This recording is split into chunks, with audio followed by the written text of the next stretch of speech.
Attack on Infinity Beach. Here we have another one of my sci-fi novellas that was a short story that I wrote, which I didn't write very well, and I think the reason was that I had more to say than I could pack into a short story, so I kind of ended the story too early because I also didn't have the skills to flesh the story out into a full novella-length work, and then I came back to it and I could.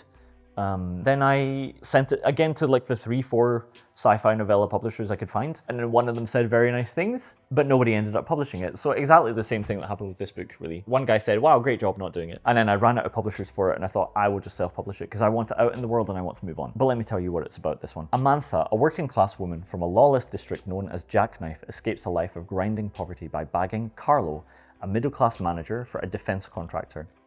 He takes her on holiday to Infinity Beach, a huge artificial resort that floats above irradiated clouds. When sky pirates attack, it's up to Amantha, who must use her survival skills to save the other tourists from torture or death. So this is a story about the best kind of like swashbuckling adventure type thing I can do in a really weird sci-fi future resort. Really inspired, I think, by Ballard and his environments. Like I reread Cocaine Nights recently, and I'm struck by this environment of absolute leisure, which leads in Ballard's case to this counteracting violence.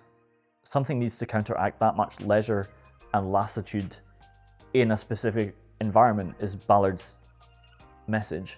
I guess I'm exploring a similar theme there. In this case, it's the notion that people who earn the big bucks for companies that do hideous things cannot be relied upon in any kind of survival scenario. And so that's why it says it's all up to Amantha to use her survival skills. This group of people who have deigned to let in somebody who is not of their ilk, of their class, ends up relying upon her to save them when shit hits the fan. And I think this is really cool. Again, I think it's packed with ideas.